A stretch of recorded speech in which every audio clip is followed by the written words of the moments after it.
Coming up next on Passion Struck, a Buddhist master once said, "You cannot pour new wine into a cracked vessel.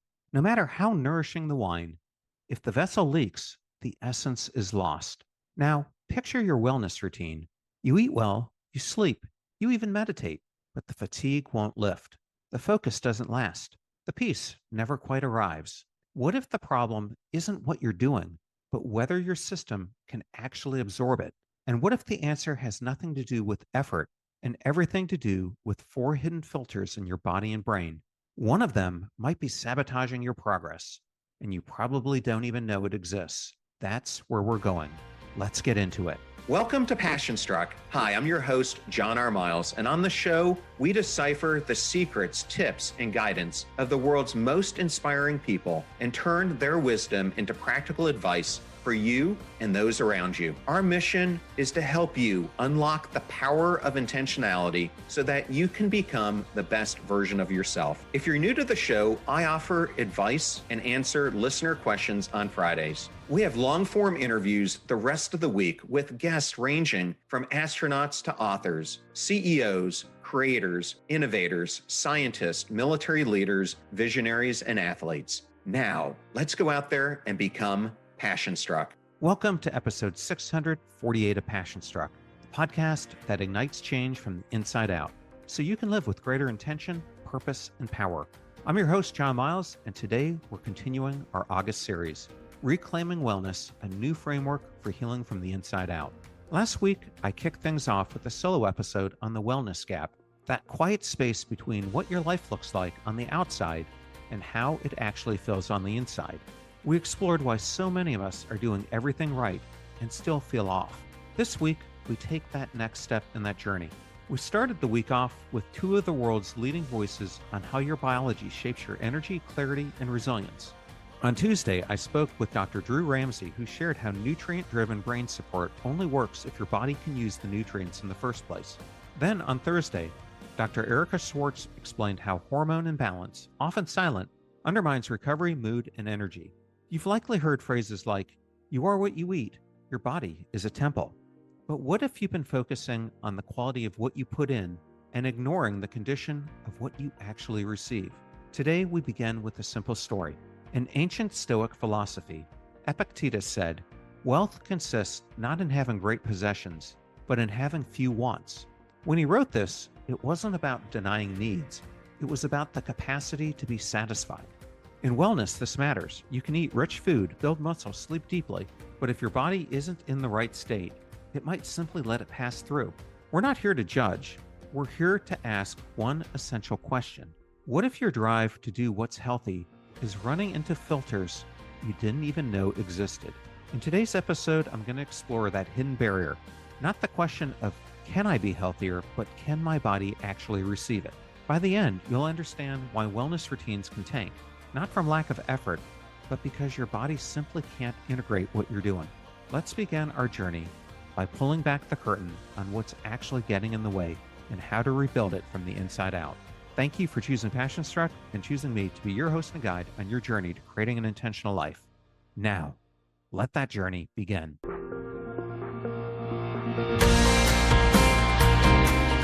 A few years ago, on a long-haul flight, I found myself rewatching The Martian. There's this early scene, maybe you remember it. Matt Damon's character, Mark Watney, has just realized he's stranded on Mars. To survive, he begins the improbable task of growing food in a place never meant to support life. He creates water from rocket fuel, splitting hydrazine into hydrogen, igniting it with oxygen, and producing just enough moisture to keep him alive.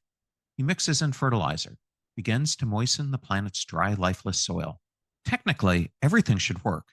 He's adding all the right inputs, but still, you can feel the tension. Will this barren environment support life? That moment stuck with me. Not because I was fascinated with Martian agriculture, but because I was living through a version of that myself. Back then, my life was meticulously optimized. Clean eating, structured sleep, intense workouts, breath work, mindfulness, biohacking. On paper, I was doing everything right.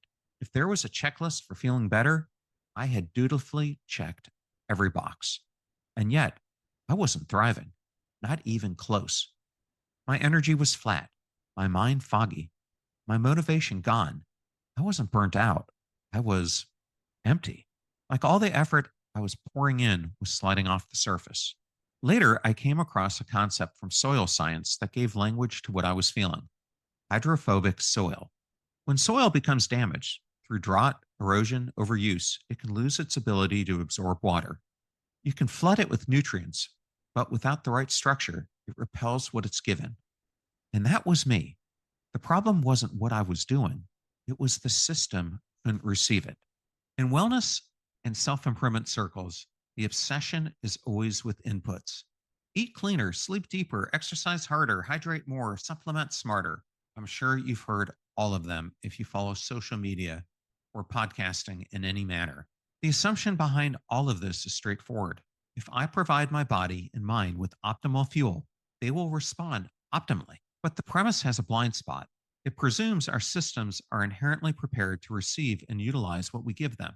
Yet, the stark truth is this: we don't thrive simply based on what we consume or the actions we take.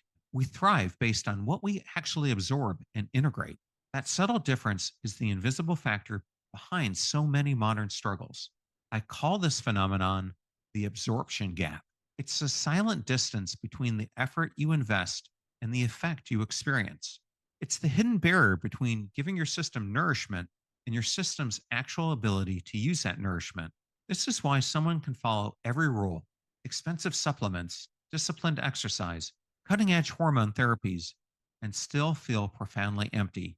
It explains why insights from therapy sessions or mindfulness retreats, profound in the moment, fade rapidly and change nothing. It's why your best efforts to boost energy, restore clarity, or reignite motivation often seem fruitless, because nothing can truly nourish you if it doesn't land. Consider biology. Chronic stress fundamentally reshapes your gut function. When your body senses persistent threat, digestion becomes a low priority, hindering nutrient absorption. Chronic inflammation inflames intestinal linings, sabotaging absorption even further. Hormonal imbalances scramble how your body processes and distributes critical nutrients. Neurologically, it's the same story. Under stress, the brain shifts into survival mode. Memory formation falters. Emotional flexibility shrinks. Insight evaporates. Psychologically, too, our environment shapes absorption. In cultures obsessed with performative wellness, where appearance matters more than authenticity, our sense of safety erodes. When we feel unsafe, emotional regulation fails, healing stalls, and insight slips away. All of this forces a radical reframe. The fundamental question to ask isn't, what else should I be doing? But rather, what's preventing me from absorbing what I'm already doing? Here's the paradox most of us miss. We assume that doing more will get us further, that healing is a formula. Add enough green smoothies, cold plunges, supplements, and mindfulness minutes, and eventually the equation balances. But healing isn't arithmetic, it's ecological. And ecosystems don't respond to force, they respond to conditions. The more we push to feel better, the more we often reinforce the stress and rigidity that prevent us from getting there. It's like trying to fix hydrophobic soil by dumping more water on it. The effort is real, but the structure isn't ready to receive. So the real work isn't more input, it's better conditions: safety, space, stillness, permission. That's what allows all the effort, the therapy, the breath work, the nutrition, to finally land. Because transformation doesn't happen through force, it happens through receptivity. And that brings us to the heart of it. If absorption is what matters most, then we have to understand what blocks it. You can think of these as checkpoints, gateways that every form of healing, insight, or nourishment must pass through. If even one is blocked, progress stalls. And most of the time, we don't even realize it's happening. There are four key filters that govern what actually gets absorbed and what doesn't. First, biological. Second, neurological. Third, cognitive. And fourth, emotional. Let's walk through each one and see how they might be silently shaping everything you're trying to do for your well being. First, there's the biological filter. A nutritionist friend once told me, "You aren't what you eat, John. You're what your body actually absorbs." And she's right. Chronic inflammation, hormone imbalances, or compromised gut health all create invisible barriers. Nutrients can be flooding into your system, but if your cells aren't receptive, nothing sticks. This isn't hypothetical. We have mountains of evidence now that chronic inflammation makes gut walls permeable, leaky, porous. Your body ends up pushing nutrients away instead of drawing them in. Hormones, especially stress hormones like cortisol, scramble your cell signals. You're pouring water onto dry, cracked ground and watching it run off rather than sink in. You are not just what you consume, you're what your cells actually use. Second, there's the neurological filter. Our nervous systems have two fundamental settings: fight or flight, and rest and digest.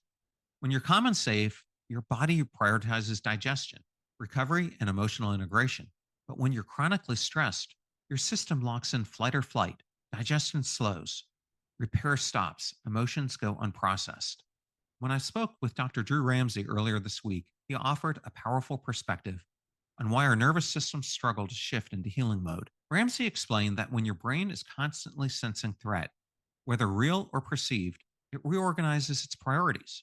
Your vagus nerve, what Ramsey calls your body's neurological brake pedal, stops signaling your gut and organs that it's safe to relax and heal. Your body, Ramsey told me, is designed to protect you first and nourish you second.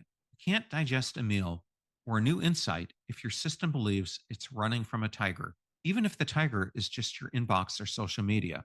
This insight from Ramsey underscores a critical reality. Until you create conditions that signal safety to your nervous system, through breathing exercises, mindfulness, deep connection, or even the foods you choose, wellness stays locked out. Your body stops absorbing it because it believes survival, not growth or healing, is the priority. Until you address your nervous system state, the best wellness practices in the world can't fully land. And that brings us to the third filter, the cognitive filter. Right now, the average person spends hours per day consuming information, yet most of it washes away without leaving a trace. Why? Because the human brain isn't designed for constant input. True insight, real learning requires space. It needs downtime and rest. Neuroscientists call this neuroplasticity, your brain's remarkable ability to rewire itself. But plasticity doesn't happen during frantic multitasking or endless scrolling. It happens during sleep, quiet reflection, and focused attention. The cognitive filter explains why you can spend an hour listening to brilliant advice, but unless you pause afterward, your brain skips the insight without metabolizing it. It never lands. And this brings us to the fourth filter, the emotional and relational filter. Wellness doesn't exist in isolation. Human beings evolved as social creatures, and our emotional health hinges profoundly on relationships.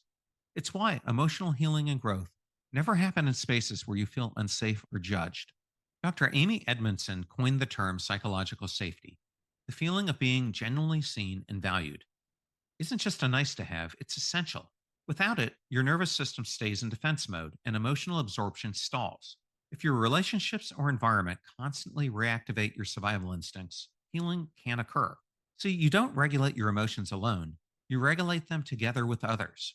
That's because healing is always relational. Each of these four filters, biological, neurological, cognitive, and emotional, is distinct. But in practice, it turns out they're deeply interconnected. You can't truly absorb wellness by fixing just one. The perfect diet won't help if your nervous system is stuck in chronic stress. Meditating twice a day won't fully land if you spend every hour overwhelmed by screens. A great therapist can't help you thrive emotionally if you return daily to a toxic environment. And that's the bigger point. Absorption isn't a checklist, it's a system, a living system. And when that system can't receive what you give it, when the effort doesn't land, the impact isn't just physical, it's personal.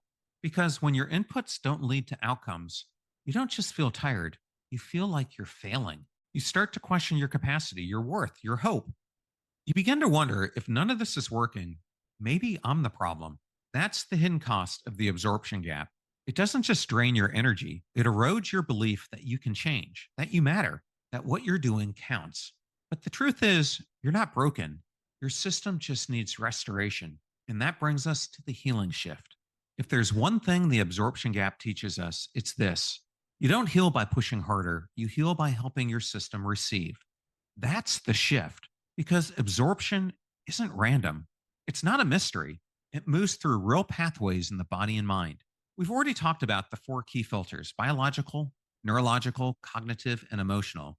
But now we need to return to them from a different angle. This time, the question is, where is your system blocked and how do you help it open? Let me bring this back to something personal because maybe you've been there too. You're doing everything you're supposed to: the workouts, the clean meals, the supplements, the sleep routine, the early mornings, and still you feel off. You're flat, foggy, frustrated. That was me. A number of years ago, I was training over 8 hours a week, eating clean, intermittent fasting, taking high quality supplements, doing detoxes, up every day at 5 a.m. From the outside, it looked like peak discipline. But here's what no one saw: my energy was crashing, my cholesterol was rising, my weight was creeping up. And despite all my effort, nothing was working. It didn't make any sense to me. If health was just about doing the right things, I was doing all of them times 10. But the problem wasn't my effort. It wasn't even discipline.